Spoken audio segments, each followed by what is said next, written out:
مولاي صل وسلم دائما ابدا بحمد اللہ۔ آج ہمارا 17واں سبق ہے۔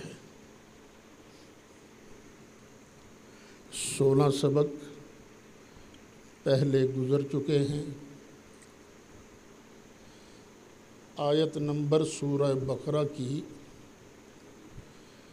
29 یہ ہم نے شروع کی تھی بیان کرنی، پھر وہ ٹائم ختم ہو گیا۔ اللہ تعالیٰ اپنی توحید کی دعوت دے رہا ہے کہ کائنات میں کسی اور کی عبادت نہیں کرنی، اس کائنات کا واحد پالنہار بھی میں ہوں، مالک بھی میں ہوں، اس لیے لائق عبادت بھی صرف میں ہی ہوں۔ اسی دعوی توحید پر مالک دلائل پیش کرتے ہوئے یہ بھی ارشاد فرماتا ہے، هو الذی خلق لکم ما فی الارض جمیعا، وہی ہے اللہ جس نے زمین میں جو کچھ بھی ہے اسی نے تمہارے فائدے کے لیے، تمہارے نفع کے لیے پیدا کیا ہے۔ جس ذات نے تمہارے لیے زمین کو بچھونا بنایا، تمہارے پینے کے لیے کیا شاندار پانی عطا فرمایا، جس مالک نے یہ تمہارے رہنے کے لیے مکانات بنانے کا تمہیں ڈھنگ سکھایا، تمہارے لیے سبزیاں اگائیں، جانور بنائے، تو سب جہاں تیرے لیے اور تو خدا کے واسطے، عبادت بھی پھر اسی پروردگار کی ہوگی۔ اچھا، یہ جو آیت کریمہ ہے ہمیں ایک اصول بتاتی ہے، ایک قانون بتاتی ہے۔ وہ اصول اور قانون کیا ہے؟ جب اللہ نے فرمایا نا هو الذی خلق لکم ما فی الارض جمیعا، کہ اللہ نے جو کچھ زمین میں ہے سب تمہارے فائدے کے لیے بنایا ہے، تو یہاں سے قانون بنا کہ ہر چیز اصل میں جائز ہے، مباح ہے۔ دیکھیے، جو قرآن شریف مدینہ منورہ سے چھپ کر فری تقسیم ہوتا ہے اس میں بھی یہی لکھا ہے کہ قرآن یہ اشیاء میں اصل کیا ہے؟ اباحت ہے۔ تو اس قانون کو اچھی طرح ذہن نشین کر لیجئے۔ میں اسی قانون کی تائید میں مزید آیتیں بھی تلاوت کروں گا، جس سے یہ واضح ہو جائے گا کہ ہر شے اصل میں جائز ہے۔ منع حرام چیز کب ہوتی ہے؟ جب اللہ تعالیٰ اور اس کا پیارا رسول علیہ السلام ان دونوں میں سے کوئی ایک کسی چیز کے بارے منع فرما دیں، روک دیں، تو وہ چیز حرام ہوتی ہے، وگرنہ ہر چیز جائز ہے، کسی قسم کی کوئی پابندی نہیں۔ یہ قانون آپ کو بڑا فائدہ دے گا۔ خام خواہ کچھ ساتھی جھگڑنا شروع کر دیتے ہیں کہ میلاد شریف کی خوشی کہاں لکھی ہے، 11ویں شریف کہاں لکھا ہے، جنازے کے بعد دعا کہاں لکھی ہے؟ کہ درود و سلام اذان کے ساتھ کہاں لکھا ہے؟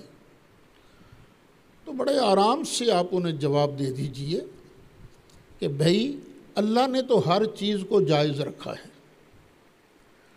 اگر تمہارے پاس حرمت کی کوئی دلیل ہے تو پیش کر دو، ہم چھوڑ دیں گے۔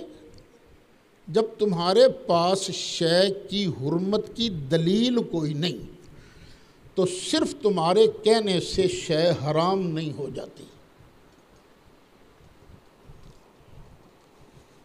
اب ایک اور آیت کریمہ وہ بھی آپ سن لیجئے، 7واں پارہ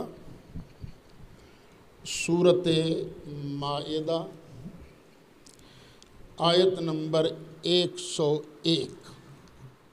اللہ ارشاد فرماتا ہے یا ایھا الذین آمنو، اے ایمان والو، لا تسألوا عن اشیاء،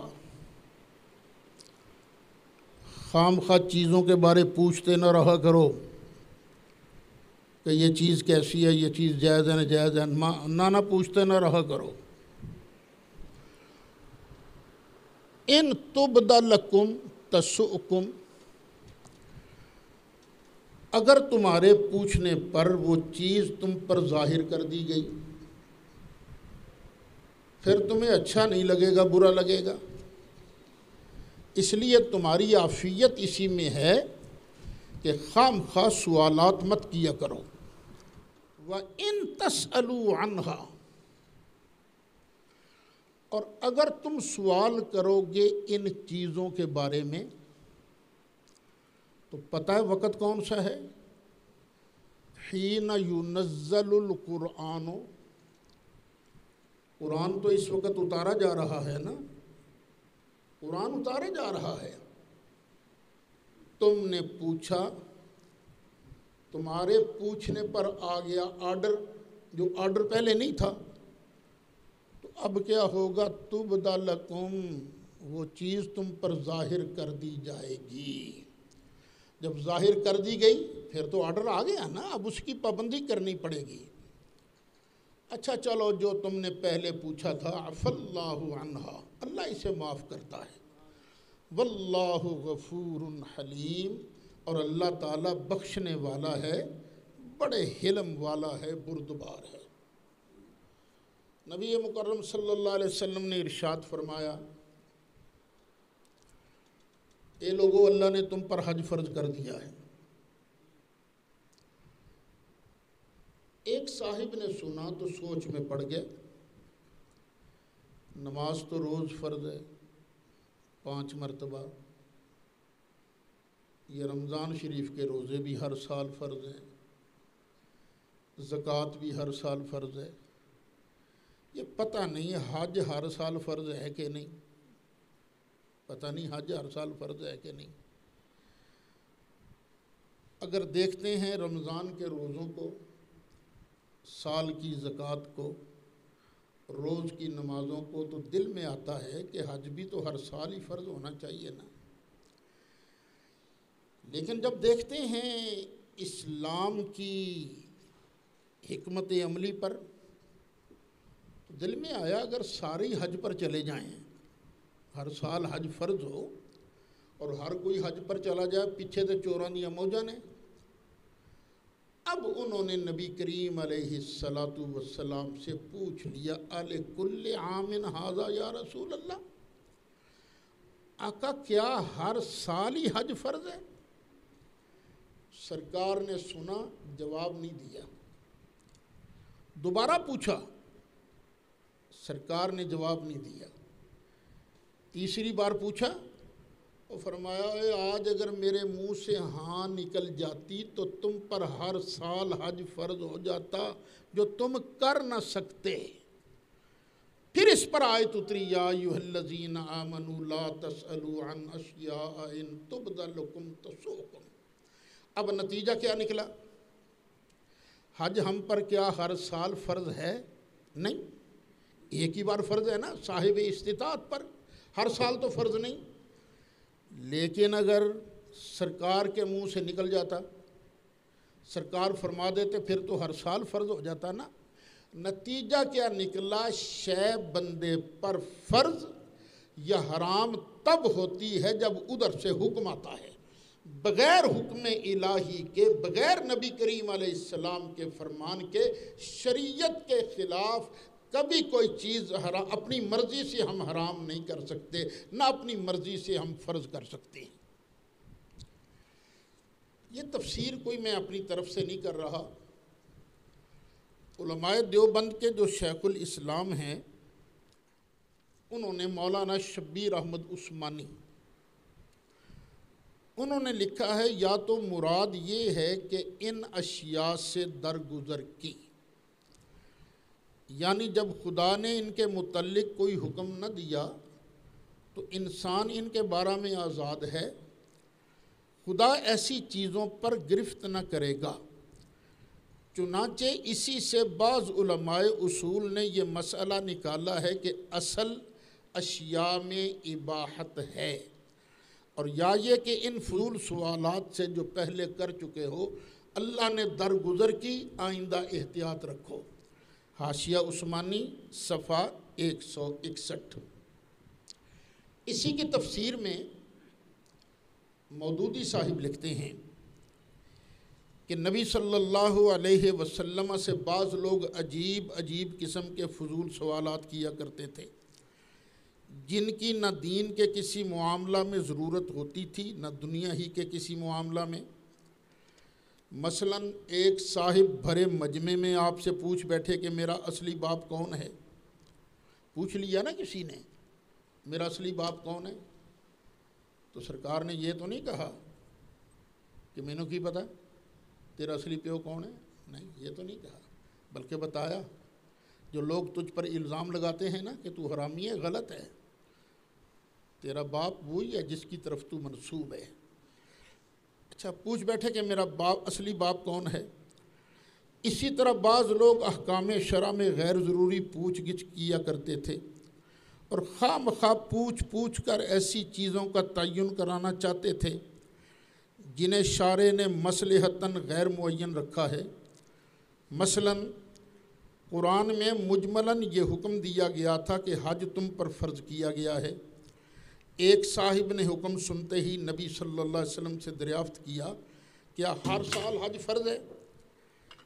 آپ نے کچھ جواب نہ دیا۔ انہوں نے پھر پوچھا، آپ پھر خاموش ہو گئے۔ تیسری مرتبہ پوچھنے پر آپ نے فرمایا تم پر افسوس ہے، اگر میری زبان سے ہاں نکل جائے تو حج ہر سال فرض قرار پا جائے، پھر تم ہی لوگ اس کی پیروی نہ کر سکو گے اور نافرمانی کرنے لگو گے۔ ایسے ہی لا یعنی اور غیر ضروری سوالات سے اس آیت میں منع کیا گیا ہے۔ نبی صلی اللہ علیہ وسلم خود بھی لوگوں کو کثرت سوال سے اور خواہ مخواہ ہر بات کی کھوج لگانے سے منع فرماتے رہتے تھے۔ یہ کون تفسیر کر رہا ہے؟ جماعت اسلامی کے بانی مولانا مودودی صاحب۔ پھر انہوں نے آگے ایک حدیث بھی نقل کی ہے اپنی بات کی وضاحت کے لیے۔ چنانچہ حدیث میں ہے ان اعظم المسلمین فی المسلمین جرما من سأل عن امر لم يحرم فحرم علی الناس من اجل مسئلته۔ مسلمانوں کے حق میں سب سے بڑا مجرم وہ شخص ہے جس نے کسی ایسی چیز کے متعلق سوال چھیڑا جو لوگوں پر حرام نہ کی گئی تھی، اور پھر محض اس کے سوال چھیڑنے کی بدولت وہ چیز ٹھہرائی گئی۔ یعنی نتیجہ کیا نکلا؟ اگر نہ پوچھتا تو وہ چیز حرام نہ بنتی، اور جب پوچھا تو پوچھنے پر، جس کے پوچھنے پر وہ چیز حرام ٹھہرائی گئی، نبی کریم علیہ السلام نے فرمایا مسلمانوں میں سے یہ بہت بڑا مجرم ہے۔ جس چیز کو اللہ رسول نے حرام قرار دیا ہے صرف وہی چیز حرام ہوگی، اور جس چیز کو اللہ رسول نے حرام نہیں کیا وہ چیز کسی مولوی صاحب کے کہنے پر حرام نہیں ہوگی، ناجائز نہیں ہوگی۔ ناجائز وہی چیز ہے جس کو اللہ رسول نے حرام قرار دیا ہے۔ ایک دوسری حدیث میں ہے، اب یہ بھی مودودی صاحب ہی نقل کر رہے ہیں، ایک دوسری حدیث میں ہے ان اللہ فرض فرائض فلا تضيعوها وحرم حرمات فلا تنتهكوها وحد حدودا فلا تعتدوها وسكت عن اشیاء من غیر نسیان فلا تبحثوا عنها۔ اللہ نے کچھ فرائض تم پر عائد کیے ہیں، انہیں ضائع نہ کرو۔ کچھ چیزوں کو حرام کیا ہے، ان کے پاس نہ پھٹکو۔ کچھ حدود مقرر کی ہیں، ان سے تجاوز کیا ہے، ان سے تجاوز نہ کرو۔ اور کچھ چیزوں کے متعلق خاموشی اختیار کی ہے بغیر اس کے کہ اسے بھول لاحق ہوئی، لہٰذا ان کی کھوج نہ لگاؤ۔ اب نبی کریم علیہ السلام کیا ارشاد فرما رہے ہیں؟ وہ اللہ بھولا نہیں ہے۔ جس چیز کو اللہ نے حلال کر دیا وہ حلال، جس کو حرام کر دیا وہ حرام، اور جس کا نام نہیں لیا یہ نہ سمجھنا کہ اللہ کو پتہ نہیں تھا، اللہ بھول گیا ہے۔ اللہ بھولا نہیں ہے، وہ سب تمہارے لیے جائز ہے، سب تمہارے لیے معاف ہے۔ اب وہ نتیجہ نکالتے ہیں، ان دونوں حدیثوں میں ایک اہم حقیقت پر متنبہ کیا گیا ہے کہ جن امور کو شارع نے مجملاً بیان کیا ہے اور ان کی تفصیل نہیں بتائی، یا جو احکام برسبیل اجمال دیے ہیں اور مقدار یا تعداد یا دوسرے تعینات کا ذکر نہیں کیا ہے، ان میں اجمال اور عدم تفصیل کی وجہ یہ نہیں ہے کہ شارع سے بھول ہو گئی ہے، تفصیلات بتانی چاہیے تھیں مگر نہ بتائیں، بلکہ اس کی اصل وجہ یہ ہے کہ شارع ان امور کی تفصیلات کو محدود نہیں کرنا چاہتا اور احکام میں لوگوں کے لیے وسعت رکھنا چاہتا ہے۔ اٹھائیے تفہیم القرآن جلد 1 صفحہ 507 صفحہ 508۔ اب ذرا دوبارہ میری بات سن لیجئے، اللہ بھولا نہیں ہے۔ جس چیز سے اللہ نے سکوت فرمایا ان میں گنجائش ہے، دل کرتا ہے کرو، دل کرتا ہے نہ کرو۔ منع کون سی چیز ہے؟ جس سے اللہ رسول نے منع کر دیا، اور جس سے اللہ رسول نے حلال کر دیا وہ حلال ٹھہری، جس کو حرام ٹھہرایا وہ حرام ٹھہری۔ اب ذرا ٹھنڈے دل سے سوچئے، ہم لوگ نبی مکرم شفیع معظم جان دو عالم صلی اللہ علیہ وسلم کی ولادت باسعادت کی خوشی بڑی دھوم دھام سے مناتے ہیں۔ ہمیں لوگ کہتے ہیں یہ بدعت ہے، یہ ناجائز ہے، یہ حرام ہے، اس کا گناہ ہوگا۔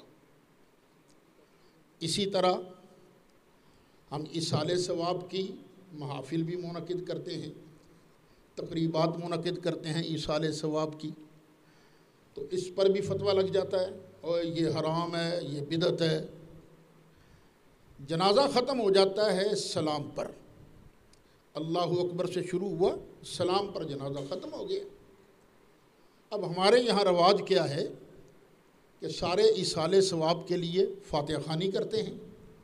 اس پر بھی بعض لوگ فتویٰ لگا دیتے ہیں وہ یہ بدعت ہے، یہ حرام ہے۔ خود میرے ساتھ مناظرے ہوئے ہیں اس عنوان پر، جنازے کے بعد دعا کے عنوان پر۔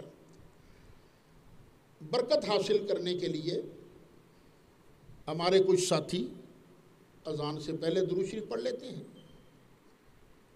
کچھ ساتھی اذان کے بعد درود شریف پڑھ لیتے ہیں، کچھ ساتھی اذان اور نماز کے درمیان درود شریف پڑھ لیتے ہیں۔ یہ ہم اسے فرض نہیں سمجھتے، ان چیزوں کو واجب نہیں سمجھتے، سنت نہیں سمجھتے، یہ سب جائز ہیں۔ کیوں جائز ہیں؟ اس لیے کہ اللہ تعالیٰ نے اور اس کے پیارے رسول علیہ السلام نے ان چیزوں سے منع نہیں کیا ہے۔ جب اللہ رسول نے منع نہیں کیا ہے تو بھئی آپ کون ہو ہمیں منع کرنے والے؟ بیٹے تھوڑا سا نہ فاصلہ رکھیں، یہ بالکل ساتھ ٹچ نہ ہو، فاصلہ رکھیں۔ تو کسی اور کے کہنے پر یہ چیزیں نہ ناجائز ہوتی ہیں نہ حرام ہوتی ہیں۔ میں دلائل آگے بھی دوں گا، لیکن ایک بات یاد رکھیے، سرکار دو عالم صلی اللہ علیہ وسلم کی تشریف آوری پر خوش ہونا یہ فرض ہے، یہ فرض ہے۔ جو آدمی سرکار دو عالم صلی اللہ علیہ وسلم کی ولادت کی بات سن کر خوش نہیں ہوتا بے ایمان ہے۔ یہ خوش ہونا اندر میں اس کے من میں خوشی کے جذبات پیدا ہوں، یہ بندے پر فرض ہے۔ وہ بدبخت ہے جو اپنے بیٹے کی ولادت کا ذکر سن کر تو خوش ہو، اور اللہ کے محبوب علیہ السلام جن کے صدقے ہمیں ایمان کی دولت ملی، ان کی ولادت پر بندہ نہ خوش ہو کڑے تو بھئی یہ حرام ہے۔ نہیں اچھا، لیکن فرض ہم پر کیا ہے؟ بس خوشی کا اظہار کرنا۔ اب اللہ تعالیٰ نے اتنا فرمایا قُلْ بِفَضْلِ اللَّهِ وَبِرَحْمَتِهِ فَبِذَلِكَ فَلْيَفْرَحُوا، خوش ہو جاؤ۔ اب یہ نہیں بتایا خوش کیسے ہونا ہے، خوشی کا اظہار کیسے کرنا ہے۔ خوش ہونا تو فرض ہے، لیکن آگے جس طرح جی چاہے وہ خوشی کا اظہار کر دے، وہ اظہار کرنے کا طریقہ جائز ہوگا۔ جائز ہوگا۔ اصل چیز کیا ہے کہ بندہ اندر سے خوش ہو۔ اللہ تعالیٰ نے نبی کریم علیہ السلام پر درود و سلام کا حکم دیا ہے۔ یا ایہا الذین آمنوا صلوا علیہ وسلموا تسلیما۔ اور نماز کے آگے پیچھے ہم نے درود و سلام پڑھنا کب ہے، کس وقت پڑھنا ہے، یہ اللہ نے نہیں بیان کیا، مطلقاً بیان فرمایا۔ تو نتیجہ کیا نکلا کہ جب جی چاہے پڑھ لو، جب بھی درود شریف پڑھو ٹھیک ہے، جب بھی سلام پڑھو ٹھیک ہے، عرض کرو صلاۃ و سلام۔ یہ اوقات جو ہیں یہ فرض نہیں، یہ واجب نہیں۔ ہاں کچھ اوقات ہیں جو سرکار نے فرمایا میرا نام آئے تو مجھ پر درود شریف پڑھا کرو۔ یہ سرکار نے کچھ چیزیں بتائی ہیں نا کہ جب اذان ختم ہو جائے تو اذان کے بعد جو مؤذن کہتا جا رہا ہے تم سنتے جاؤ، وہ کہتے جاؤ، اور جب اذان ختم ہو جائے ثم صلوا علیہ، پھر میں مصطفیٰ پر درود شریف پڑھو، صلاۃ پڑھو۔ کیوں؟ فإنہ من صلی علیہ مرۃ صلی اللہ علیہ عشرہ، کیونکہ جو بھی مجھ پر ایک مرتبہ صلاۃ پڑھتا ہے اللہ اسے 10 رحمتوں سے مالا مال کرتا ہے، 10 رحمتوں سے نوازتا ہے۔ یعنی جو اوقات حدیث میں آ گئے ان اوقات میں درود و سلام پڑھنا، یہ باقی کے اوقات میں درود و سلام پڑھنے کی نسبت زیادہ اجر کا باعث ہوگا۔ کیوں؟ اس لیے کہ اس میں حدیث آ گئی۔ لیکن جن اوقات میں حدیث نہیں آئی تو وہاں درود شریف پڑھنا سنت بھی نہیں ہوگا، جائز ضرور ہوگا، جائز۔ اچھا ایک بات یہ بھی ذہن میں رہے کہ ہر چیز کو آپ نے اپنی حد پر رکھنا ہے۔ جو حرام ہے اس کو حلال نہیں کہنا۔ اللہ نے مردار حرام کیا ہے، اس کو حلال نہیں کہنا۔ اسی طرح جو چیز صرف جائز اور مباح ہے اس کو آپ نے فرض بھی نہیں کہنا۔ جو چیز صرف جائز ہے سنت نہیں، اس کو سنت نہیں کہنا، اس کو صرف جائز کہنا ہے۔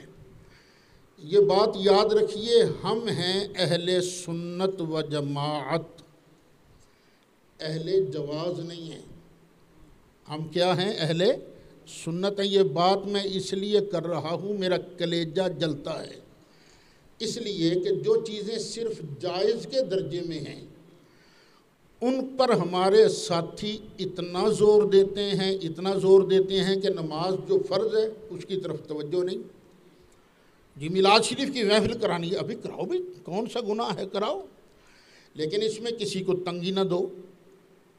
یہ تو نہیں کہ لاؤڈ سپیکر اونچے لگا کر سارے محلے کو تنگ کرتے رہو، نہیں، آرام سے گھر میں بیٹھ کر مسجد میں بیٹھ کر کرو میلاد شریف۔ لیکن میلاد شریف کرنے کا یہ مطلب نہیں کہ نماز کی چھٹی کر دو، یہ واجب بھی نہیں ہے محفل میلاد، یہ جائز ہے نا، جائز ہے۔ تو جائز کو ترجیح دینا اور فرائض کو چھوڑ دینا یہ اہل سنت کا شیوا نہیں ہے۔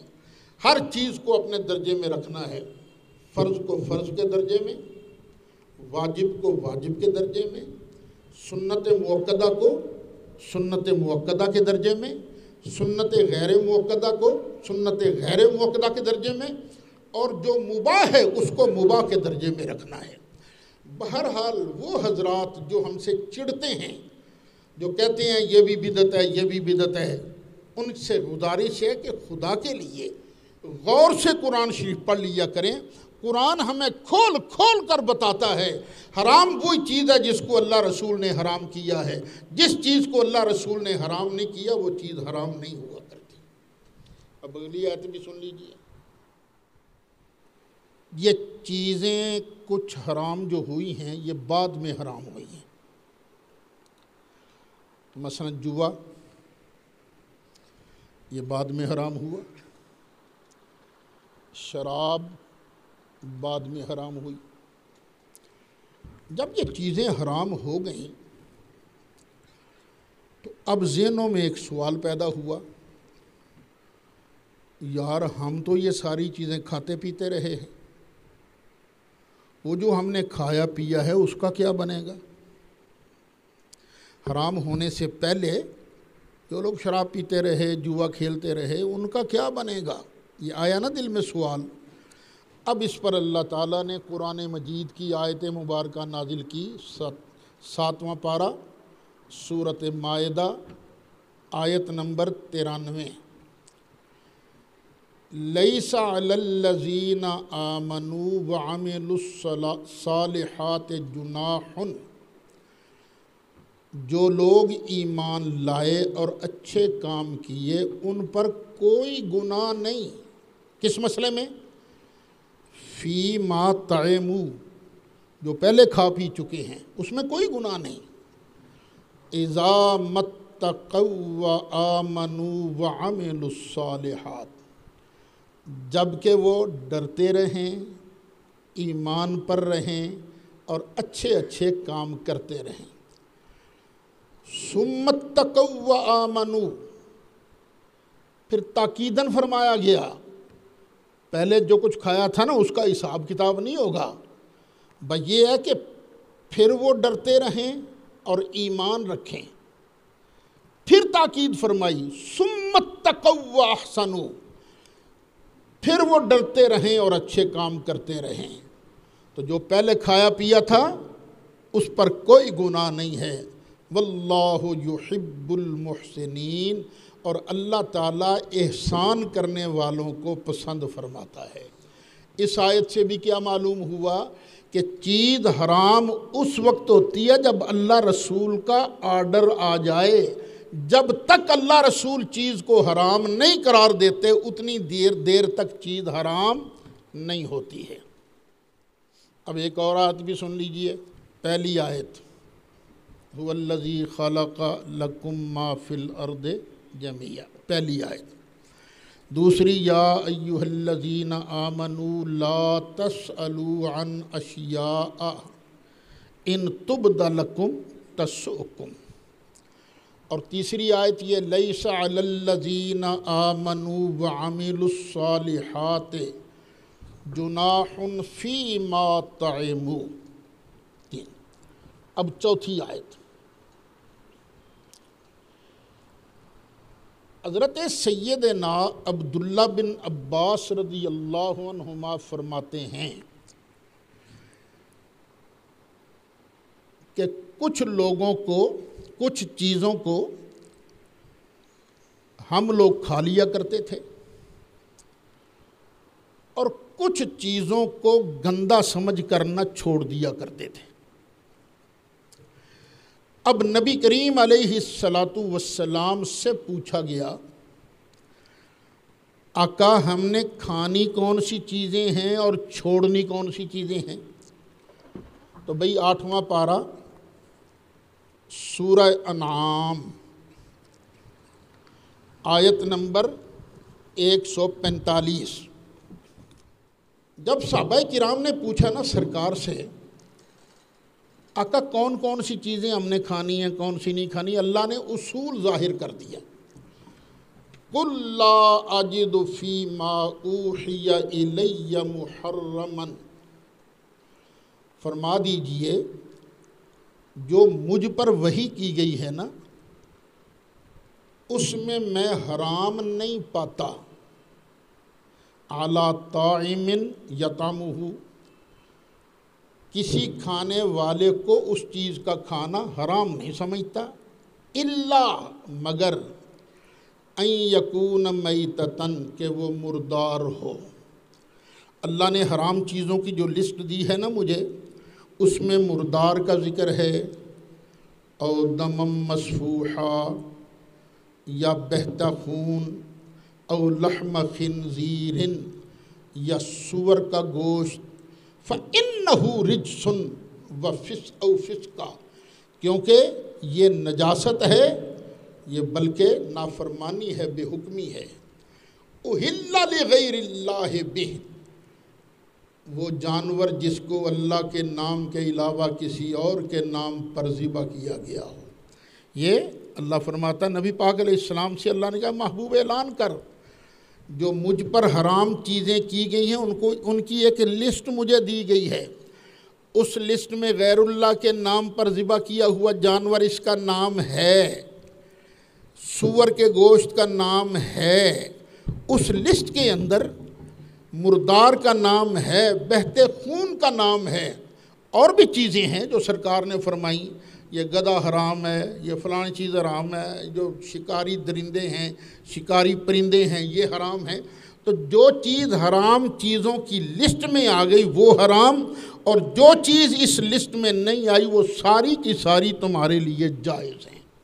اب اس اصول کو آپ نے رکھنا ہے یاد۔ آپ کو کوئی کہے 11ویں حرام، تو بڑے آرام سے آپ کہہ دیجئے کہ بھائی صاحب اللہ تعالیٰ نے حرام چیزوں کی ایک لسٹ تو دی ہے نا ہمیں، اس لسٹ میں 11ویں کا نام دے دیجئے، ہم چھوڑ دیں گے۔ اور تم میلاد مناتے ہو، میلاد کرتے ہو، یہ حرام ہے۔ بڑے آرام سے پوچھ لیجئے بھائی جان، اللہ تعالیٰ نے ہمیں حرام چیزوں کی ایک لسٹ دی ہے، کیا اس میں اس چیز کا نام ہے؟ وہ کہیں او تم درود و سلام پڑھتے ہو، اذان سے پہلے درود و سلام پڑھتے ہو، تو آپ کہہ دیجئے بڑے آرام، ہر جگہ تو نہیں پڑھا جاتا لیکن کہیں کہیں پڑھا جاتا ہے۔ اب بڑے آرام سے پوچھ لیجئے بھائی صاحب، یہ اللہ رسول نے جو حرام چیزوں کی لسٹ دی ہے کیا اس میں اس چیز کا نام ہے؟ جنازے کے بعد ایصال ثواب کے لیے دعا مانگی جاتی ہے، فرض نہیں سمجھتے ہم، واجب نہیں سمجھتے ہم، سنت مؤکدہ نہیں سمجھتے، اس کو جائز سمجھتے ہیں، مستحب سمجھتے ہیں، بس اللہ اللہ اور خیر صلی اللہ۔ لیکن اگر کوئی ضد کرے کہ جی بسم اللہ آپ حرام چیزوں کی لسٹ میں ان چیزوں کا نام دے دیں، ہم اللہ کی قسمیں چھوڑ دیں گے۔ آپ نے کئی بار میری زبان سے سنا ہے کہ میں کیوں یہ دعوت لیے پھرتا ہوں کہ بھائیو نہ لڑیں، ہم آؤ بیٹھیں ٹیبل پر، ہم سب سے پہلے شرک کی متفق علیہ تعریف کرتے ہیں، پھر بدعت کی متفق علیہ تعریف کرتے ہیں، پھر آپ کی ڈیوٹی شروع ہو جائے گی، اس تعریف کے مطابق شرک دکھانا آپ کا کام ہے، چھوڑنا ہمارا کام ہے۔ اسی طرح بدعت کے معاملہ میں بدعت کی ایک متفق علیہ ڈیفینیشن کر لیجئے، اس کے بعد دکھانا آپ کا کام ہے، چھوڑنا ہمارا کام ہے۔ اور میں یہ آپ کو بتا دوں، جو معتدل علماء ہیں دیوبندیوں میں، وہ ہمیں مشرک نہیں کہتے، مشرک نہیں کہتے۔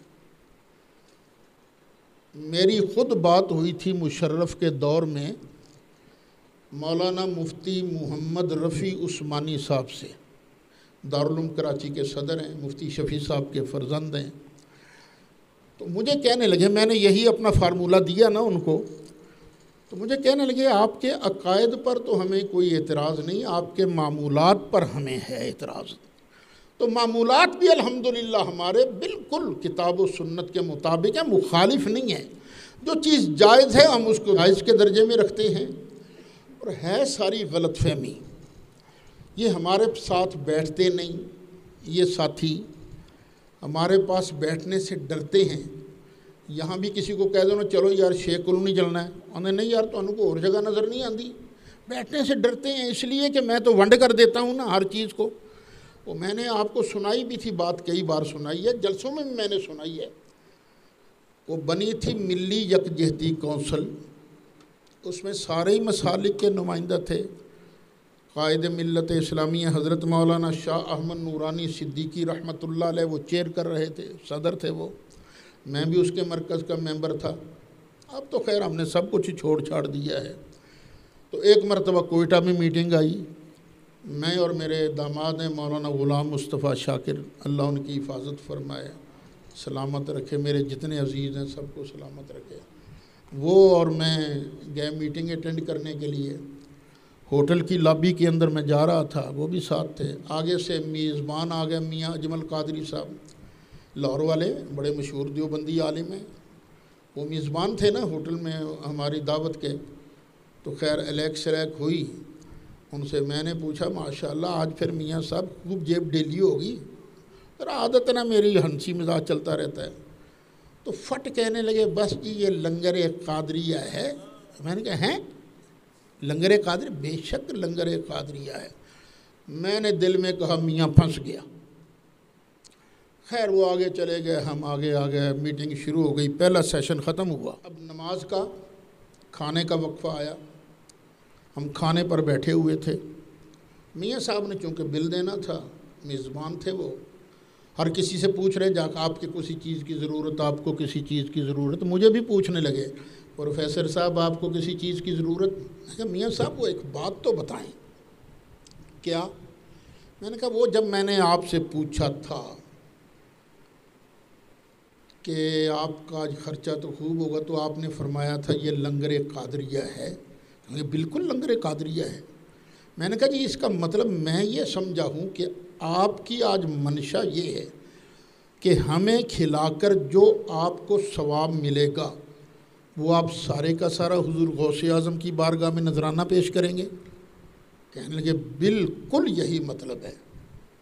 تو میں نے آگے سے کہا میاں صاحب ہم اس کو 11ویں شریف کہتے ہیں، آج ہم آپ کے ہاتھوں سے 11ویں شریف کھا رہے ہیں۔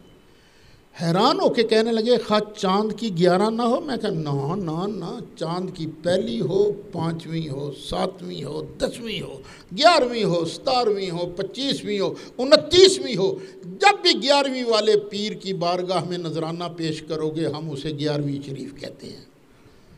مجھے کہنے لگے اگر یہ بات ہے تو یہ 11ویں ہم ہر مہینے دلواتے ہیں، کہ ان کے ہاں ہوتی ہے نا محفل ذکر، تو اس میں وہ کھانا وانا بھی کھلاتے ہیں، تو غوث پاک کی بارگاہ میں ایصال ثواب بھی کرتے ہیں۔ تو بھئی جھگڑے وگڑے صرف ان مولویوں نے پیدا کیے ہیں جن کی روٹی بنتی ہے لڑائی کرانے سے۔ میں کہتا ہوں لڑانے والے مت بنو، جوڑنے والے بنو، توڑنے والے مت بنو۔ جب قرآن صاف صاف کہہ رہا ہے کہ چیز وہی حرام ہے جس کو اللہ رسول نے حرام کیا، تو بھئی پھر آپ اتنی جرات تو نہ کریں نا کہ آپ خام خواہ چیزوں کو حرام کہنا شروع کر دیں۔ حضرت سیدنا عبداللہ بن عباس رضی اللہ عنہ، آپ نے یہ جو حدیث بیان کی نا، جو میں نے پس منظر بیان کیا، پھر آپ نے ہی اس آیت کو بیان کیا تھا کلا آجدو۔ اس پر ایک دیوبندی عالم ہیں خلیل احمد صاحب سہارنپوری امبیٹوی، یہ تبلیغی جماعت والے تھے نا، مولانا زکریا صاحب، ان کے مرشد ہیں یہ مولانا خلیل احمد صاحب۔ وہ لکھتے ہیں وَتَلَا اے ابن عباس، یعنی حضرت عبداللہ بن عباس نے تلاوت کی لِبَيَانِ اللہ تحریم الا بالوحی، کہ حرمت صرف وحی سے ثابت ہوتی ہے، وحی کے بغیر حرمت ثابت نہیں ہوتی۔ حوالہ نوٹ کر لیں، بذل المجہود، شرح ابو داود، جلد 5 صفحہ 370۔ اچھا یہ حدیث مشکات شریف کے اندر بھی موجود ہے۔ تو حضرت شاہ عبدالحق محدث دہلوی رحمۃ اللہ علیہ وہ اس حدیث کے تحت لکھتے ہیں ازیں جا معلوم میں شود کہ اصل در اشیاء اباحت است، یہاں سے معلوم ہوا کہ چیزوں میں اصل اباحت ہے۔ اشیت اللمات جلد 3 صفحہ 479۔ نیز آگے فرماتے ہیں غرض و رضی اللہ عنہ تلاوت این آیت آم بودہ است کہ بدا ناند کے تحریم نیست مگر بوہی و جائز نیست بہوا و وہی گاہ جلی است و گاہ خفی۔ حضرت عبداللہ بن عباس رضی اللہ عنہما کی اس آیت کریمہ کے تلاوت فرمانے سے غرض یہ تھی کہ آپ بتا دیں کسی چیز کی حرمت صرف وحی سے ہی ہوتی ہے اور کسی چیز کو اپنی خواہش سے حرام قرار دینا جائز نہیں، اور وحی کبھی خفی ہوتی ہے اور کبھی جلی ہوتی ہے۔ اسی طرح کی بات ایک مشہور غیر مقلد عالم جو اپنے آپ کو اہل حدیث کہلواتے ہیں، شمس الحق عظیم آبادی صاحب، انہوں نے بھی لکھا ہے۔ اور پھر ایک اور ان کے عالم دین ہیں احمد حسن صاحب دہلوی، انہوں نے بھی اپنی کتاب کے اندر اس کو لکھا ہے، اور اس میں صاف لکھا ہے اللہ تعالیٰ بھولتا نہیں ہے۔ یہ نہیں کہ اللہ بھول گیا تھا، چیز کو ذکر نہیں کیا، بس جس چیز کو اللہ نے حرام نے کیا وہ تم پر رحمت ہے، وہ تمہارے لیے جائز ہی جائز ہے۔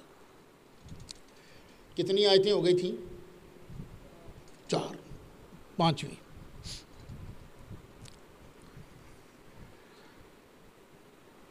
کچھ لوگوں نے کئی چیزوں کو حرام قرار دیا۔ سورہ اعراف پارہ 8واں آیت نمبر 32، اللہ فرماتا قُلْ مَنْ حَرَّمَ زِینَةَ اللَّهِ الَّتِي أَخْرَجَ لِعِبَادِهِ وَالطَّیِّبَاتِ مِنَ الرِّزْقِ، اے محبوب فرما دو کون ہے وہ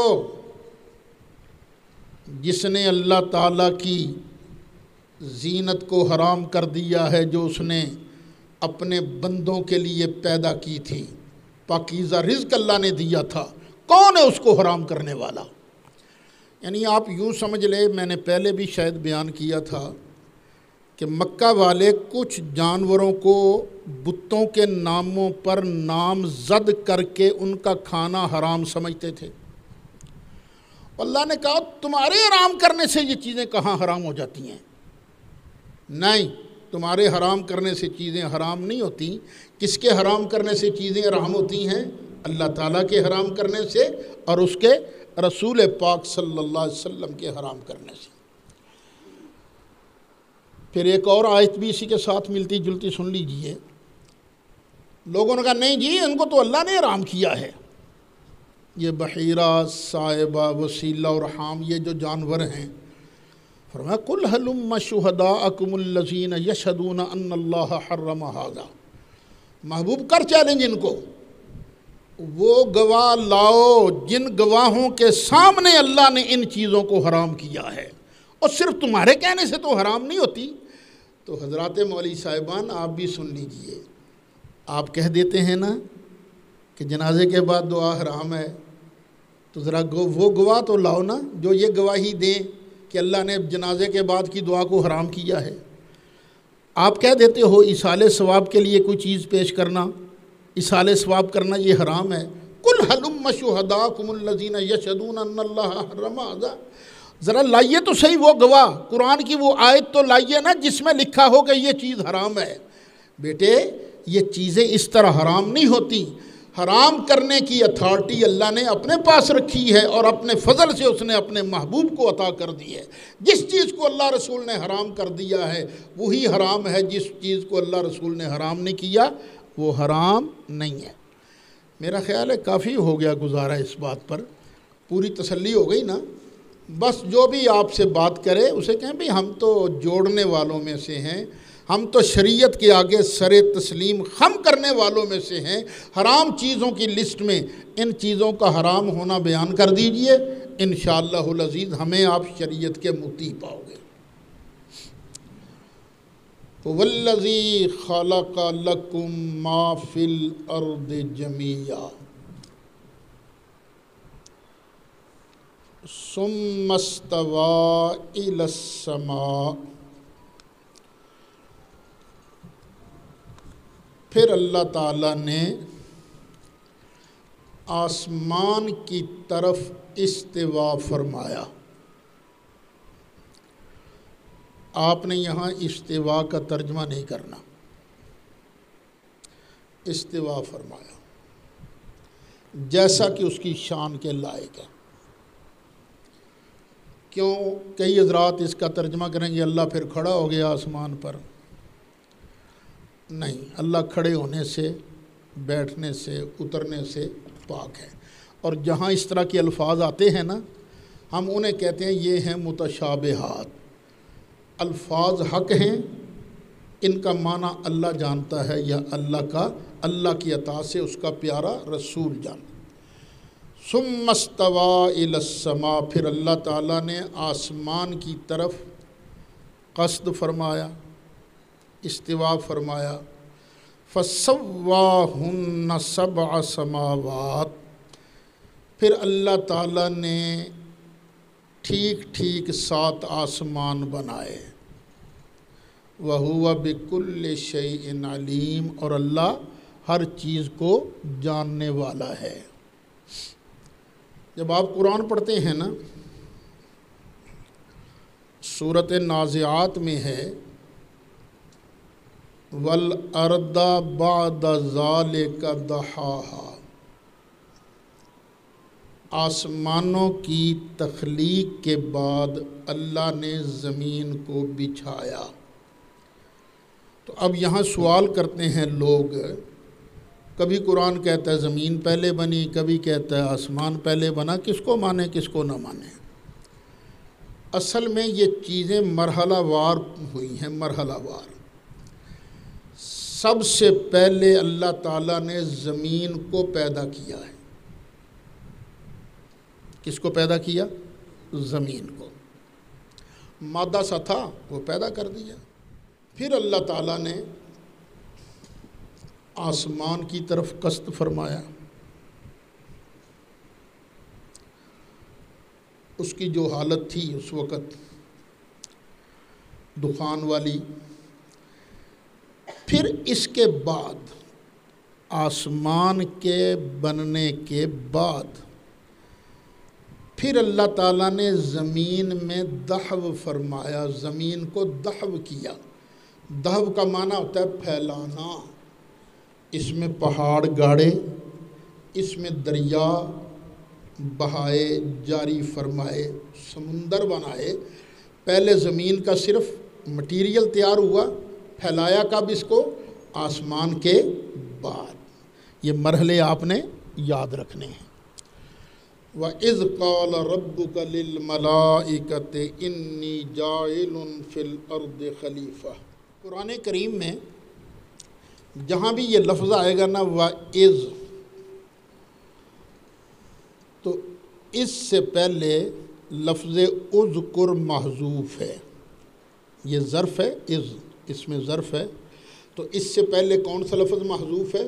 اذکر، اور یاد کرو جب تیرے رب نے فرمایا فرشتوں سے، کیا فرمایا؟ انی جاعل فی الارض خلیفہ، کہ بے شک میں بنانے والا ہوں زمین میں خلیفہ، نائب۔ اب یہاں سوال پیدا ہوتا ہے،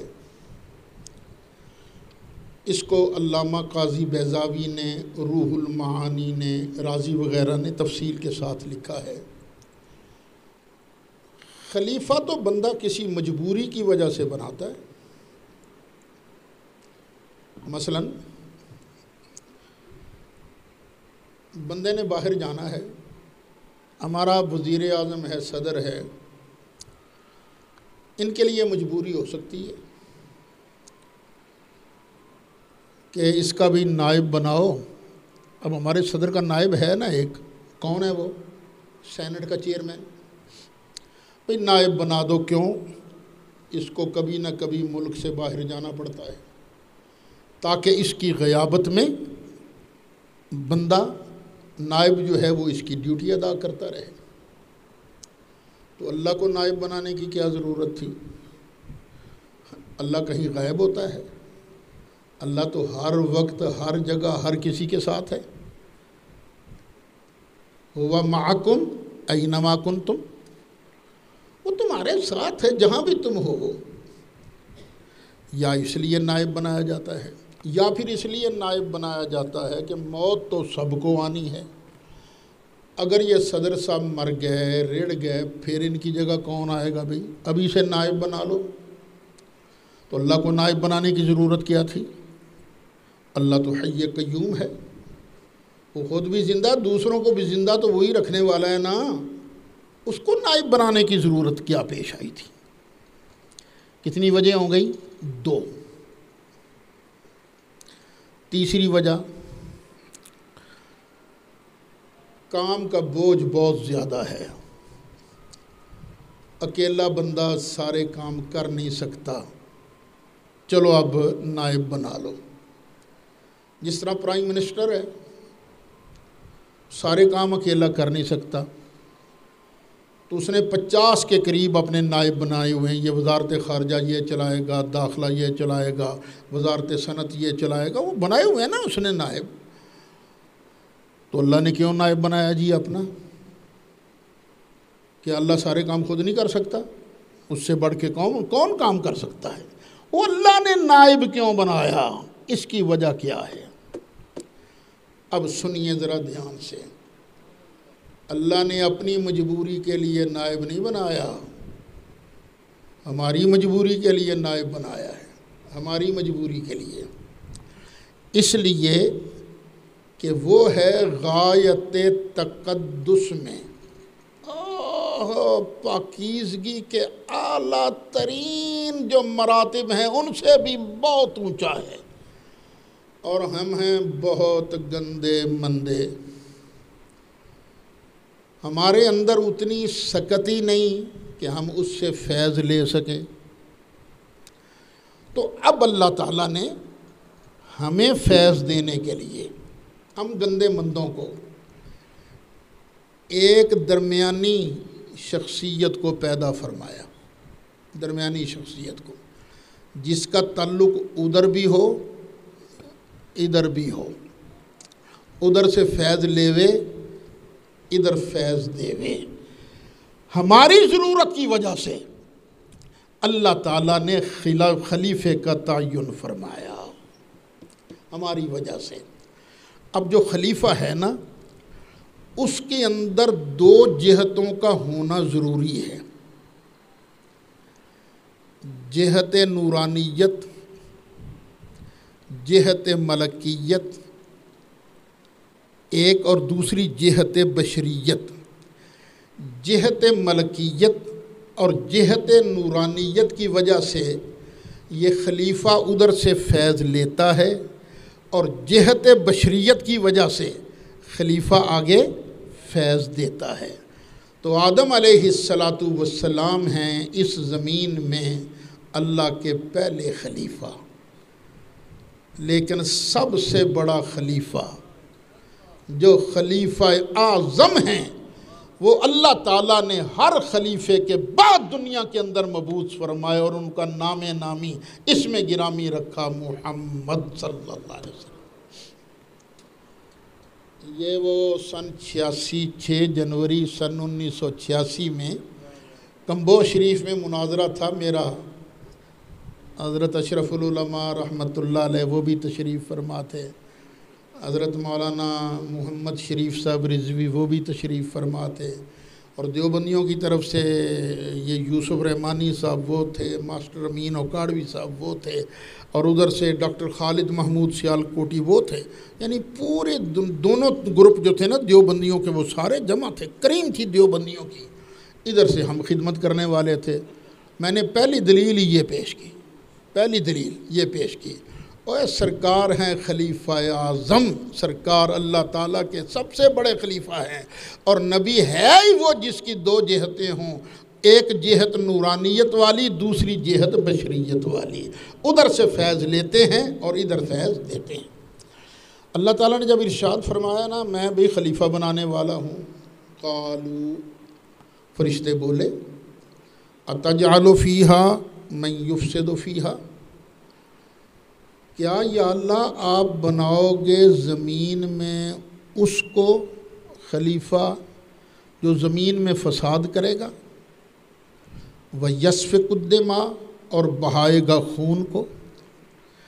یا اللہ اگر تو نے خلیفہ اس لیے بنانا ہے کہ تیری عبادت ہو، تیری ریاضت ہو، تیری تسبیحیں ہوں، تو پھر وَنَحْنُ نُسَبِّحُ بِحَمْدِكَ وَنُقَدِّسُ لَكَ، تو مالک ہم تیری تسبیح کرتے ہیں تیری حمد کے ساتھ اور تیری پاکی بیان فرماتے ہیں۔ یا اللہ یہ خلیفے کی نسل نے ہمارے مقابلے میں کیا تیری تسبیحیں پڑھنی ہیں؟ ایک تو ان کی عمریں چھوٹی چھوٹی، دوسرا مثلاً کسی کی 60 سال عمر ہے تو 60 سال لگاتار تو تیری تسبیح نہیں پڑھ سکتا نا، وہ تو سوتا بھی ہے۔ ایک آدمی اوسطاً 8 گھنٹے سوتا ہے، تو 60 سال عمر ہوئی تو 20 سال تو سوتے میں اس نے گزار دیے نا، اور باقی رہ گئی عمر 40 سال۔ اور باقی جو عمر ہے وہ بھی یہ نہیں کہ پیدا ہوتے ہی اس نے عبادت کرنی شروع کر، وہ ہوش میں آتے آتے 7-8 سال ادھر گزر گئے۔ تو پھر یا اللہ وہ شادی بھی کرائے گا، وہ دنیا داری بھی کرے گا، ہر وقت تو نہیں نا تیری تسبیح کر سکتا۔ تو یا اللہ وَنَحْنُ نُسَبِّحُ بِحَمْدِكَ وَنُقَدِّسُ لَكَ، اللہ نے فرمایا بات سنو، قَالَ إِنِّي أَعْلَمُ مَا لَا تَعْلَمُونَ، جو میں جانتا ہوں نا وہ تم نہیں جانتے۔ اور میں نے یہ زمین بنائی ہے اپنے محبوب کے لیے، میں نے آسمان بنایا ہے تو محبوب کے لیے، میں نے جنت بنائی محبوب کے غلاموں کے لیے، میں نے دوزخ بنائی تو محبوب کے ویریوں کے لیے۔ تو فرشتوں اس محبوب نے تم میں سے تو ہو کر نہیں آنا نا، میں نے تو اس محبوب کو اسی خلیفے کی نسل میں سے بھیجنا ہے۔ انی اعلم ما لا تعلمون، جو میں جانتا ہوں تم نہیں جانتے۔ ٹھیک ہے، مالک بنا۔ اب دوسرا مرحلہ آیا، آدم علیہ السلام بن گئے۔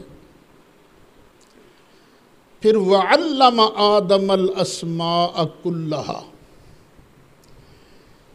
پھر اللہ تعالیٰ نے سکھا دیے آدم کو نام۔